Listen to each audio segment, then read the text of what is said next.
Bismillahirrahmanirrahim. Wa qul ja'al haqq wa zahaqal batil. La yatakallamun.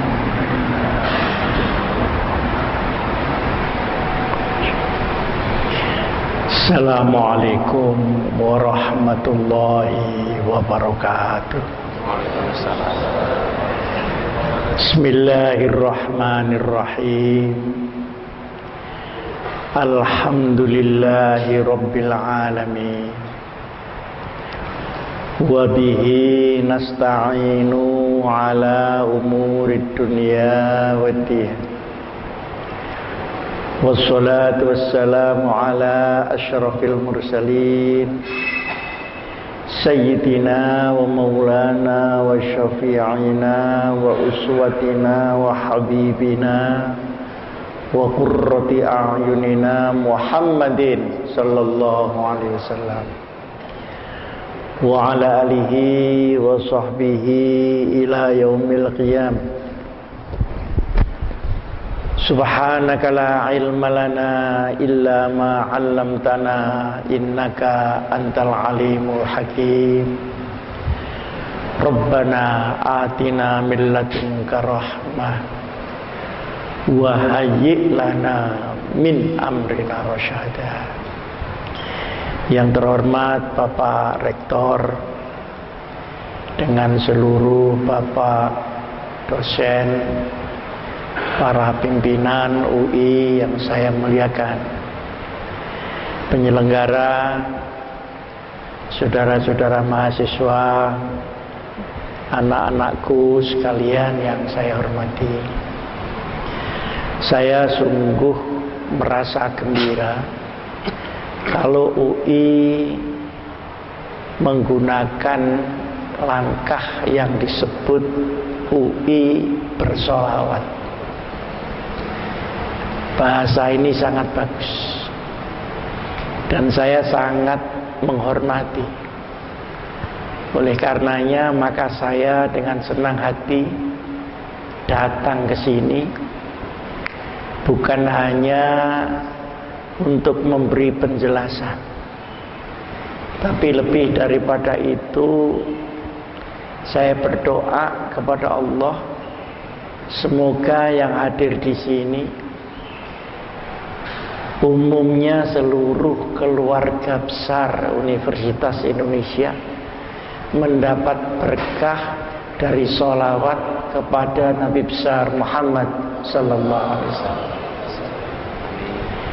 Berkah ini sangat penting karena segala sesuatu yang kita punyai baru berkah kalau ada beberapa syarat. Syarat yang pertama, kalau kita mencari ilmu, memang mencari ilmu. Jangan kelihatannya mencari ilmu, sebenarnya mencari ijazah aja. Ijazah harus ikut ilmu, tidak boleh ada ijazah berdiri sendiri. Orang yang mencari ilmu pun kadang-kadang ilmunya berkah. Mengapa berkah? Karena ilmunya dipertanggungjawabkan kepada Allah, kepada Rasulnya, dan kepada umat Muhammad. Luasnya adalah umat manusia. Pertanggungjawaban ini bukan hanya ilmu-ilmu normatif seperti ilmu hukum, dia harus sampai kepada keadilan sebagai berkah dari ilmu hukum itu. Tapi kalau ilmu hukum cuma sampai kepada teks hukum, menggunakannya juga digunakan untuk makelar hukum, akhirnya banyak sarjana hukum yang pada masuk hukuman sekarang. Berarti ilmu itu kehilangan berkah. Bukan hanya ilmu normatif, ilmu yang bersifat instrumentalis, ilmu-ilmu alat seperti ilmu alam, ilmu arsitek, ilmu pertambangan, tetap memerlukan pertanggungjawaban. Nah, pertanggungjawaban ini tidak jadi satu dengan ilmu. Dia adalah bagian dari hidayah Allah Subhanahu wa ta'ala. Dan itu kita bisa minta melalui sholawat kepada junjungan kita Nabi besar Muhammad sallallahu alaihi wasallam. Kita ingin supaya anak-anak dari UI besok menjadi pemimpin-pemimpin umat, pemimpin masyarakat dan pemimpin negara yang mempertanggungjawabkan ilmu dan kepemimpinannya kepada Allah, kepada Rasulnya, dan kepada umat. Jenis yang kedua adalah ilmu yang mubazir. Ilmunya banyak, tapi berhenti banyak aja. Dia tidak disalurkan, tidak dipakai untuk berjuang, ya pinter-pinternya sendiri aja. Ilmu begini mubazir dan suka lupa, suka hilang. Kalau semakin tua semakin pikun ini. Kacamata dipakai dicari. Jangan lagi begitu. Ilmu yang menggenang ini, kalau hatinya dia goncang, ilmunya juga hilang. Sedang marah misalnya, sedang sedih, atau sedang dimarahi istrinya, itu juga bisa hilang. Nah, yang ketiga adalah ilmu yang digunakan tidak semestinya. Kita lihat antara sarjana ekonomi jumlahnya dengan kenaikan kemakmuran rakyat kan tidak imbang. Jumlah ahli-ahli kebudayaan dengan merosotnya akhlak kan tidak imbang. Kenapa? Karena digunakan tidak bersama-sama dengan hidayah Allah Subhanahu wa ta'ala. Dan di dalam hadis disebutkan man izdada ilman wa lam yazdad huda lam yazdad minallahi illa buhada. Barang siapa ilmunya semakin bertambah, tapi hidayah Allah tidak bertambah menyertai ilmunya ini, maka ilmu akan diperintah oleh nafsunya, tidak lagi oleh hidayah itu, maka dia akan semakin menjauh dari kebenaran Allah Subhanahu wa ta'ala. Nah, ini harapan kita untuk intelektual masa depan. Lalu posisi sholawat di mana di dalam pengembangan keilmuan itu? Yang perlu saudara-saudara dan anak-anak ketahui bahwa bersolawat termasuk membaca solawat itu perintah Quran dan perintah hadis, dan perintah itu langsung. Artinya orang membaca solawat itu perintah Allah dan perintah Rasulullah Sallallahu Alaihi Wasallam. Yang perintah Quran, innallaha wa malaikatahu yusalluna 'alan nabi. Terusnya, ya ayyuhalladzina amanu sallu 'alaihi wa sallimu taslima. Allah dengan seluruh malaikat memberikan hormat dan salam kepada Rasulullah. Yusalluna itu artinya hormat dan salam. Lalu karena demikian, ya ayyuhalladzina amanu, wahai orang-orang yang beriman, bersolawatlah. Lah ini kan ada perintah. Sudah ada fi'il amr di sini. Sallu alaihi, kepada Muhammad, wasallimu, dan beri salam. Taslima. Kalau di dalam bahasa Arab, sallimu itu memberi salam. Kalau sallimu taslima itu artinya berilah salam sepenuhnya.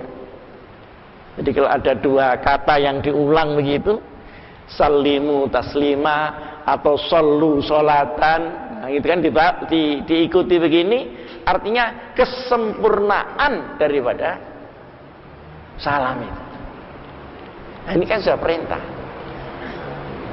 Yang hadis menunjukkan martabat daripada sholawat itu. Man shalla alayya sholatan sallallahu alaihi asyra. Barang siapa yang memberikan sholawat dan salam kepada saya sekali, maka Allah akan mengirim keselamatan 10 kali lipat. Ada seorang ulama yang memberikan ilustrasi. Ini bukan hadis ya, ilustrasi. Rasulullah adalah hamba Allah yang dijaga dari kesalahan. Sebetulnya tidak memerlukan apa-apa dari kita. Kita yang memerlukan dari Rasulullah. Ibarat bejana, Rasulullah sudah penuh air. Tidak memerlukan air dari kita. Tapi karena justru dia penuh, maka ketika kita memberi air, air itu akan kembali tumpah kepada kita lagi. Ini ilustrasi saja, ini bukan hadis Rasulullah Sallallahu Alaihi Wasallam. Nah, oleh karenanya sebenarnya kita ini wajib membaca salawat. Minimal aja 1 hari 9 kali. Kalau tidak, kita berdosa. Kok bisa begitu? Iya. Kita sholat kan 5 kali. Kalau sholat subuh, kita mesti tahiyat. Tahiyat itu tidak sah kalau nggak ada sholawatnya. Allahumma sholli ala Sayyidina Muhammad. Ada yang tidak pakai Sayyidina, ya nggak apa-apalah. Allahumma sholli ala Muhammad wa ala ali Muhammad. Jadi dipanggil namanya aja, jambal aja gitu. Mat gitu. Nggak apa-apa juga. Kama shallaita ala Ibrahim. Kalau zuhur tahiyatnya berapa kali? 2 kali. Tahiyat 2 kali itu kalau nggak ada selawatnya juga nggak sah 1 rakaat itu. Ini menurut fikih Imam Abu Abdullah Muhammad bin Idris Asy-Syafi'i radhiyallahu anhu. Berarti kan sudah 3. Asar 2 kali. Tahiyat awal dan akhir. Maghrib 2 kali. Kan sudah berapa itu? 7. Isya 2 kali, 9. Tidak bisa tidak.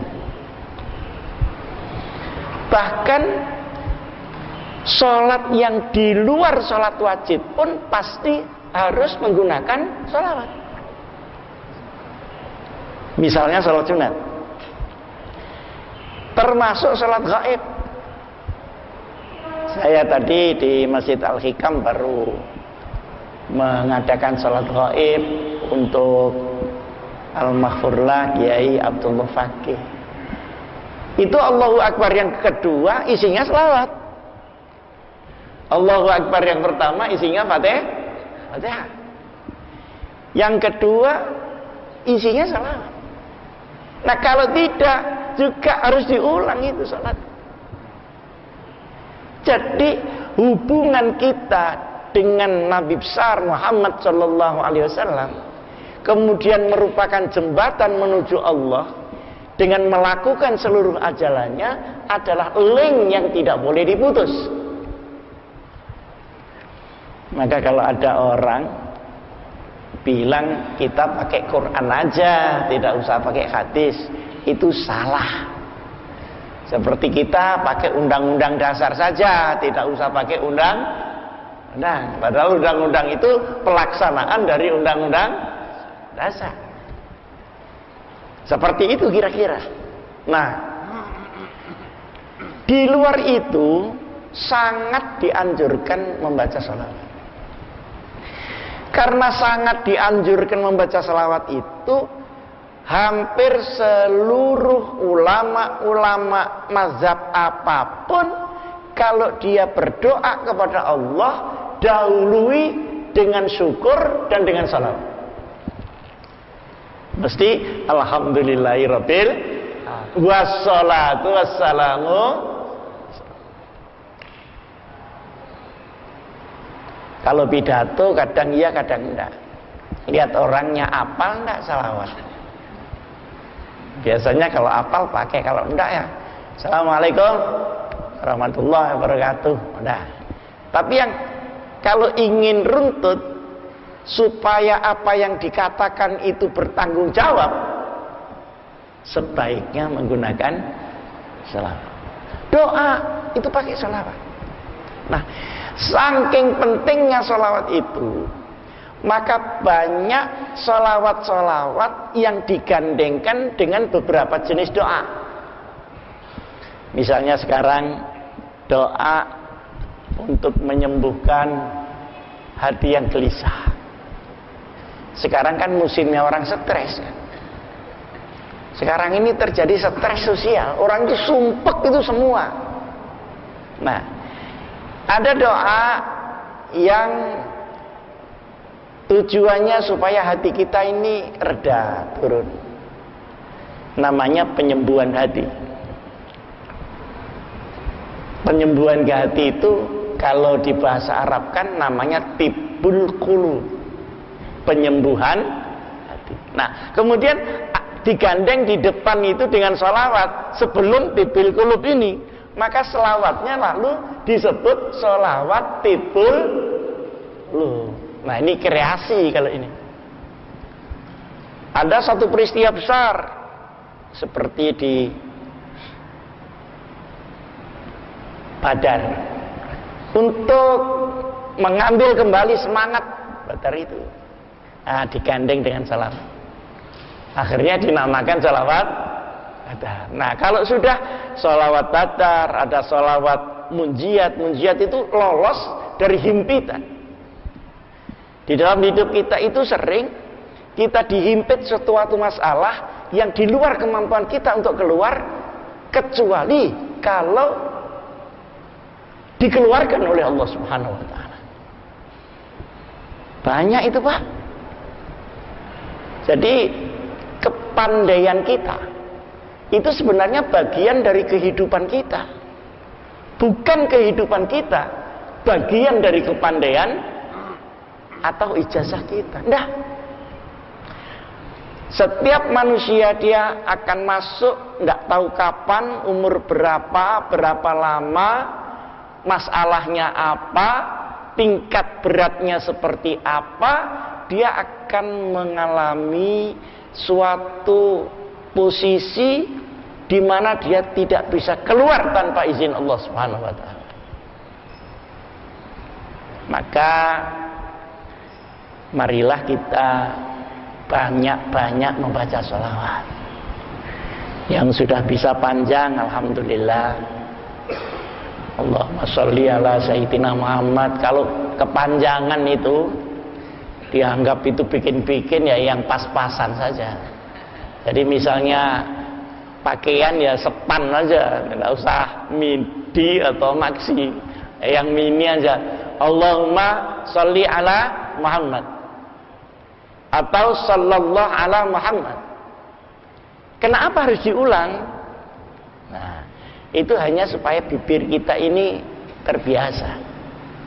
Tetapi yang terpenting adalah bahwa kita dengan ikhlas dan tulus menyampaikan salam takzim itu kepada Rasulullah sallallahu alaihi wasallam.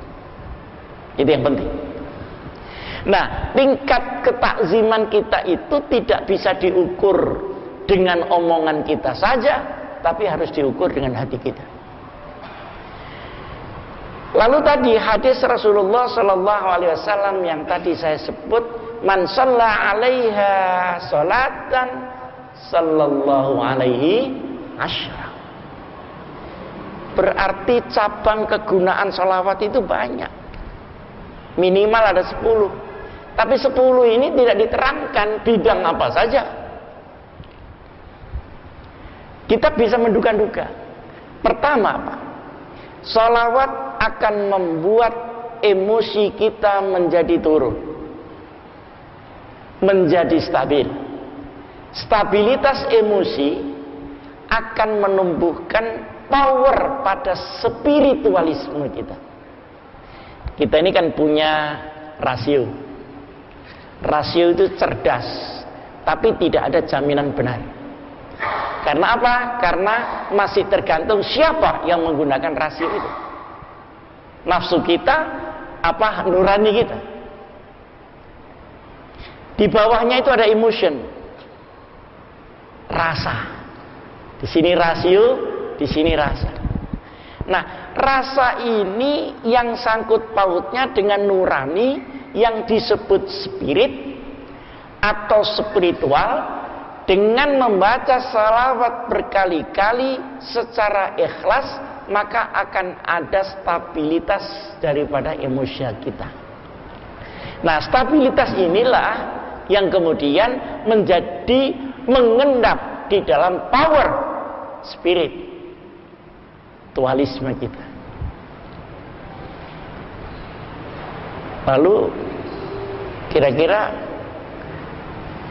berapa kali? Ya pokoknya secapeknya aja. Nggak usah dihitung kali-kali kok, seperti pakai kalkulator aja. Semakin banyak semakin baik, sesuai dengan kebutuhan dan sesuai dengan tantangan. Pada tantangan yang berat kita baca yang banyak, pada tantangan yang biasa kita baca secara rutin. Yang kedua, ini yang saya kemukakan, ini teori Imam Ghazali. Yang kedua, salawat ini kalau sudah masuk pada emosi dan masuk kepada spiritual karena keikhlasan kita, maka akan membimbing pikiran kita dari banyak menuju lurus. Orang yang pinter, isi pikirannya ini banyak. Tetapi banyak ini belum tentu lurus. Bisa saja banyak itu belok-belok penggunaannya. Maka sholawat akan meluruskan. Apa semestinya ilmu harus dipakai, apa semestinya rahmat harus dipakai. Karena setiap rahmat menuntut tanggung jawab. Ketika kita bertanggung jawab terhadap rahmat, namanya syukur. Kita akan ditambah oleh Allah, minta atau tidak. La in syakartum la azidan. Tapi belum tentu orang yang namanya syukur itu mesti syukur, belum tentu. Saya punya teman Abdul Syukur, pekerjaannya mengeluh aja setiap hari. Ada juga orang ahli tasawuf, tapi pekerjaannya minta-minta. Rakus. Bisa terjadi, bisa. Karena ilmu tasawuf itu ada di sini. Apakah yang di sini itu turun ke sini apa tidak? Konduktornya antara lain Al-Quran dan sholawat kepada Nabi besar Muhammad sallallahu alaihi wasallam. Yang ketiga, kita ini hidup tidak dalam alam kosong. Kita masuk di dunia ini, dunia sudah hiruk pikuk seperti ini. Dengan segala tantangannya, dengan segala fitnahnya, dengan segala perjuangannya. Itu sudah begini dunia ini isinya. Tilka sunnatullah wa lan tajida li sunnatillahi tabdila. Ada kejujuran, ada kemunafikan, ada kekasaran, ada kesabaran, ada ketergesa-gesaan, ada kerakusan, ada kemunafikan, semua sudah ada.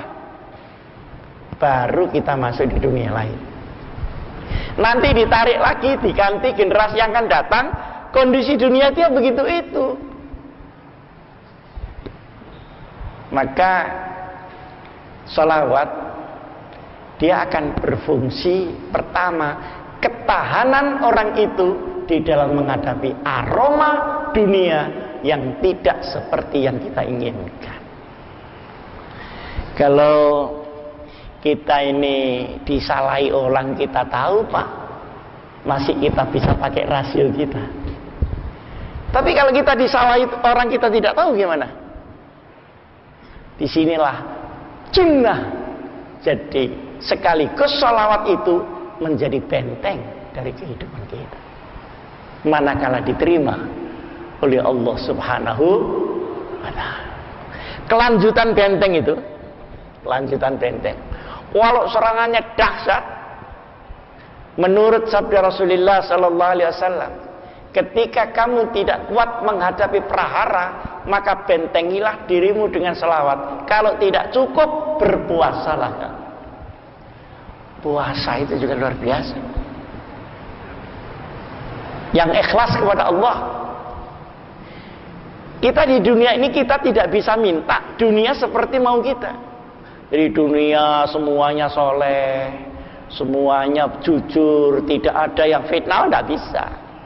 Yang bisa itu kita minta kepada Allah supaya diselamatkan dari seluruh aroma dunia. Qul a'udzu birabbil falaq min syarri ma khalaq. Coba perhatikan, min syarri ma khalaq, dari kejahatan yang dibuat, diciptakan oleh Allah. Jadi Allah menciptakan itu. Allah menciptakan Islam, Allah menciptakan musuh Islam. Supaya kamu bisa menghadapi itu dengan berpegang kepada i'tisam bihablillah. Tidak ada nabi lahir, nabi berjuang tanpa direpoti, itu tidak ada ceritanya. Ya itulah isi dunia. Kalau minta semua beres, itu mungkin kalau dunia ini buatan pakde kita sendiri. Selama ini buatan Allah, tilka sunnatullah walan tajida li sunnatillahi tabdila. Jadi salawat itu akan menjadi sunnah, benteng kita. Kurang ditambah puasa. Tapi alhamdulillah sekarang ini puasa sudah tidak musim. Yang musim itu kuliner sekarang. Jadi orang disuruh makan terus. Saya dulu punya kiai di Jawa Timur namanya Kiai Soim. Kenapa? Karena puasa terus. Tapi di Depok ada Muhammad Soim makan terus. Ya terus masuk ceramah ini kalau nggak ada snacknya kurang sedap kan. Tapi satu ketika coba kita kendalikan perut, seks, kita kendalikan panca indera, pikiran, emosi dan spiritual, maka itu akan menjadi power baru. Inilah sholawat kepada Nabi besar Muhammad sallallahu alaihi wasallam. Nah, kalau maulid itu lain lagi. Kalau maulid, ingat saya besar-besaran itu baru zaman Salahuddin Al-Ayyubi yang besar-besaran. Jadi sebetulnya maulid Nabi itu teori dakwah. Karena yang dihadapi banyak umat Islam gini begini, maka kita adakan maulid Rasulullah dengan diisi salawat, diisi mau'izah untuk menghadapi semuanya itu. Nah, kalau ini bikinan kita yang maulid. Oleh karenanya maulid tidak usah tepat waktu, harus tanggal 12 itu. Lihat kesempatan mubaliknya. Nanti kalau mubaliknya kesempatannya tanggal 15 ya nggak apa-apa tanggal 15. Nah apa wong itu bukan syariat langsung. Yang syariat langsung adalah sholawat kepada Nabi besar Muhammad sallallahu alaihi wasallam. Nah menurut saya karena ini baik, kenapa tidak dipakai? Dulu memang Rasulullah sallallahu alaihi wasallam tidak pernah mengundang orang kampung untuk muludan. Tetapi Rasulullah selalu mengingat hari kelahirannya. Satu ketika pada hari Senin, Sahabat Rasul tanya kepada Rasulullah, Rasul, kenapa saya lihat Rasulullah sering berpuasa hari Senin, sekalipun tidak selalu? Karena kalau selalu menjadi wajib, kalau sering menjadi katanya, kata beliau, yaumal isnain yauma wulidtu, hari Senin ini hari kelahiranku, oleh karenanya saya kasih tanda dengan puasa. Nah, ini bedanya Nabi Muhammad dengan Muhammad belakangan ini. Kalau Muhammad belakangan ini hari ulang tahun pakai pesta apa pakai puasa? Alhamdulillah. Para hadirin hadirat yang saya muliakan, dengan demikian kalau dengan puasa semakin tua dia akan semakin mendekat kepada Allah, bukan semakin kolesterol gitu macam. Nah, perkara maulid dan sebagainya sebenarnya itu adalah kreativitas perjuangan. Nah, banyak yang tidak suka, dikiranya itu melanggar agama. Enggak. Ma warada fi syar'i mutlaqan wala dhabita wala fil lughah yurja'u ilal 'urf. Sesuatu yang didiamkan oleh Quran dan hadis oleh Allah bukan berarti Allah lupa. Itu adalah kebebasan kamu untuk melakukan kreativitas. Baru dia disebut salah kalau dia menabrak pilar pokok daripada syariat Nabi besar Muhammad sallallahu alaihi wasallam atau membuat amandemen terhadap masalah-masalah pokok. Karena siang kita ke susu, kita amandemen sekarang. Rakaatnya 3 aja cepet-cepetan. Nggak bisa itu. Atau kita membuat karangan-karangan sendiri yang bertentangan. Kalau karangan sendiri bersifat metodologis untuk pengembangan agama, itu justru diperintahkan. Dan masing-masing kita diakui oleh Islam bahwa kita mempunyai perbedaan-perbedaan, tapi perbedaan itu harus dita'arufkan. Syu'uban wa qabaila lita'arufu, saling kenal. Coba perhatikan baik-baik.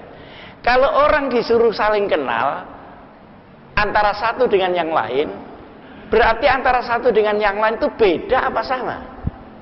Mesti beda. Kalau sama ada apa mesti ta'aruf? Ya sudah sama gitu aja. Nah, berarti masing-masing ada kultur, ada subkultur, ada civilization yang berbeda. Coba ini tukar menukar. Tetapi posisi daripada kreativitas itu ada sendiri. Jadi sebenarnya seperti demokrasi itu built-in di dalam Islam sendiri. Cuma porsinya seberapa. Kita tidak bisa berdemokrasi untuk menghapuskan sholat. Kita tidak bisa berdemokrasi untuk menentang Allah Subhanahu wa ta'ala. Tapi apa yang didiamkan atur sendiri. Nah, jadi sebenarnya posisi daripada adat dan posisi daripada syariat itu sudah ditentukan di dalam ajaran-ajaran Nabi besar Muhammad sallallahu alaihi wasallam. Oleh karenanya kita ini tidak usah sembrono kepada agama, tapi juga nggak usah gawat banget gitu. Kalau gawat banget selisih sedikit nanti diharamkan, dikafirkan. Ulama-ulama kita dulu kerjaannya mengislamkan orang kafir. Loh kok sekarang kerjaannya mengkafir-kafirkan orang yang sudah Islam? Kan tambah entek. Entek itu apa bahasa Indonesianya? Tambah apa? Tambah habis. Iya kan? Seandainya dia kafir betulan, seandainya loh ya, masa dikafir-kafirkan begitu? Mesti harus diangkat pelan-pelan supaya masuk Islam. Dan itu step-step, Pak. Nah, disinilah ulama kita yang mampu mengubah dalam tanda petik biiznillah ya. Mengubahnya itu karena orang tidak bisa mengubah iman seseorang. Bisa mengubah orang Hindu sama Buddha jadi Islam, dan itu tanpa perang loh. Tidak ada perang agama di Indonesia, yang ada perang kemerdekaan, ada perang antar kerajaan, ada politis sifatnya. Tapi perang teologis itu tidak terjadi di Indonesia. Jadi kalau mau orang dia Islamkan itu, kalau dia belum Islam, disuruh ditanya oleh para ulama. Yang ditanya bukan agamanya, yang ditanya kebutuhannya. Di desa di sini ada apa? Oh banjir, Kanjeng Sunan. Didoai mudah-mudahan tidak banjir. Rabbana hawalaina. Akhirnya hilang banjir itu. Tapi ini ulama dulu, Pak. Yang sekarang ini berdoa tidak banjir, tambah beledek. Mana? Apa? Ada penyakit. Wa nunazzilu minal Qur'ani ma huwa syifaa'un wa rahmatan lil mu'minin wa la yaziduz zalimina radda. Sudah. Ini pemberian Tuhan. Mari sama-sama asyhadu an la ilaha illallah. Diajari Fatihah, langsung sholawat kepada Nabi besar Muhammad sallallahu alaihi wasallam. Demikianlah proses pengislaman, karena pengislaman dengan kekerasan akan mengakibatkan orang terpaksa masuk Islam, padahal terpaksa masuk Islam itu tidak sah Islamnya menurut syariat Rasulullah sallallahu alaihi wasallam. Jadi tidak ada gunanya menakut-nakuti orang supaya Islam, itu tidak ada gunanya, nggak sah juga dia. Nah, oleh karenanya dunia ini tidak akan lepas dari kekerasan. Tapi biarlah kekerasan itu bukan berawal dari agama. Biasanya berawal dari ketidakadilan, berawal daripada hilangnya keteladanan, berawal dari kemiskinan, berawal dari kebodohan, berawal dari hilangnya gotong royong. Tapi janganlah kemudian diawali dengan agama. Karena ketika diawali dengan agama, dia akan membahayakan orang itu dan membahayakan kejernihan syariat Nabi besar Muhammad sallallahu alaihi wasallam. Justru agama harus dipakai untuk kontra kerusuhan-kerusuhan, kontra daripada keruwetan-keruwetan yang sekarang ada. Mari kita jujur aja, menurut saudara-saudara para mahasiswa, Indonesia ini lancar-lancar saja apa ruwet? Menurut Bapak gimana saudara ini? Indonesia ini lancar apa ruwet? Ruwet. Karena banyak yang bilang ruwet, saya ikut ruwet saja, Pak. Daripada saya sendirian. Ruwetnya Indonesia itu kurang orang pinter apa kurang orang benar? Ya, tidak menjawab pun sudah menjawab sendiri. Jadi proses pinter ke benar itu tidak segampang dalam teori-teori ilmu pengetahuan. Di sini ada faktor hidayah, di sini yang harus diambil. Dari benar ke pinter pun tidak gampang. Banyak orang desa-desa yang solihin, tetapi gampang diombang-ambingkan karena dia tidak pinter. Tapi sesulit-sulit membuat pinter orang benar, lebih sulit lagi membuat orang pinter menjadi, karena orang yang pinter ini reaktif gitu. Tanya terus. Kadang-kadang tanya belum dijawab sudah pergi. Karena dia hanya ingin menunjukkan kalau kritis, gitu toh. Sekarang kan anak-anak muda banyak bergaya. Penampilan meyakinkan tapi belum tentu rokoknya tidak eceran. Nah, begini-begini ini perlu kita sadari, kita proporsionalkan posisi agama, proporsionalkan posisi salawat, proporsionalkan posisi pemikiran, tempatnya masing-masing di mana, dan keseluruhan itu kita gabungkan menuju ridha Allah Subhanahu wa Ta'ala. Mudah-mudahan UI yang bersalawat menjadi UI yang berbarkah. Negara ini menunggu kaum cerdik-cendekiawan yang bertanggung jawab terhadap ilmunya. Kita menunggu di Indonesia itu al-qawiyul amin. Kalau bahasa Qur'annya, orang yang kuat dan terpercaya. Kadang-kadang kuat tidak terpercaya, kadang-kadang terpercaya tapi tidak kuat. Insya Allah yang paling banyak tidak kuat dan tidak terpercaya. Sekian kurang lebihnya saya mohon maaf. Aku qouli hadza wa astaghfirullah li wa lakum. Wassalamualaikum warahmatullahi wabarakatuh.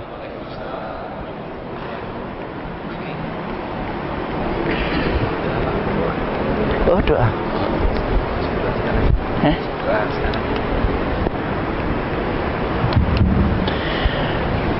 Al-Fatihah.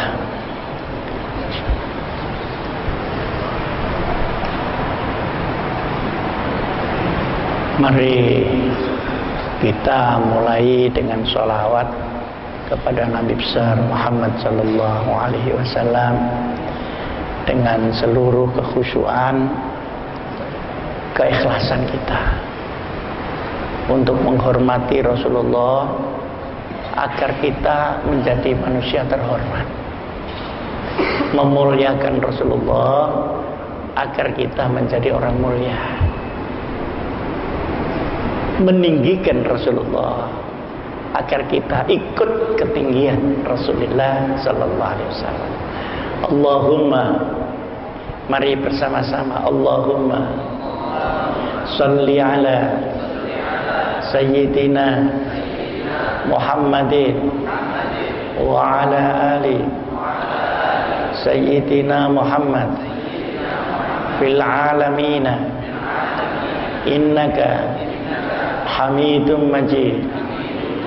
Allahumma salli ala sayyidina Muhammadin wa ala ali sayyidina Muhammadin innaka ala kulli syai'in qadir. Allahumma salli ala sayyidina Muhammadin wa ala ali sayyidina Muhammadin innaka ghafurur rahim. Allahumma salli ala sayyidina Muhammadin wa ala ali sayyidina Muhammadin fil alamina innaka afuwwun karim. Allahumma salli ala sayyidina Muhammadin wa ala ali sayyidina Muhammadin fil alamil a'la.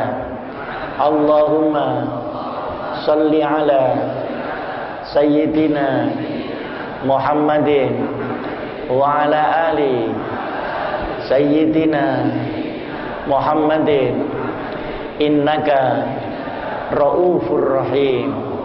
Allahumma salli ala sayyidina Muhammadin wa ala ali sayyidina Muhammadin fil alamina innaka ghafurur rahim. Allahumma salli ala sayyidina Muhammad wa sallim radhiyallahu anhu li sahabati Rasulillahi ajma'in walhamdulillahi rabbil alamin. Rabbana hab lana min azwajina wa dhurriyyatina qurrata a'yun waj'alna lil muttaqina imama waj'alna lil muttaqina imama waj'alna lil muttaqina imama. Rabbana wa atina ma wa'adtana ala rasulika wa la tukhzina yaumal qiyamah innaka la tukhliful mi'ad. La ilaha illa anta subhanaka inni kuntu minadh dhalimin. Qata'at amaluna wa izzatika illa fika wa khaba raja'una wa haqqika illa minka. In abta'at gharatul arham wa abta'adat faqr bi syai' min gharatallah. Ya gharatallah jitis sayra musri'atan fi hali uqtadina. Ya gharatallah adatil aduna wa jaru wa rajana Allah mujira wa kafa billahi waliyya wa kafa billahi nasira. Ya wahidu ya ali ya halim. Hasbunallah wa ni'mal wakil, ni'mal maula wa ni'man nasir. Hasbunallah wa ni'mal wakil, ni'mal maula wa ni'mal nasir. Hasbunallah wa ni'mal wakil, ni'mal maula wa ni'mal nasir. Wala haula wala quwwata illa billahil aliyil azim. Wassallallahu ala sayyidina Muhammadin nabil ummi wa ala alihi wa sahbihi wasallam. Walhamdulillahi rabbil alamin. Wassalamualaikum warahmatullahi wabarakatuh.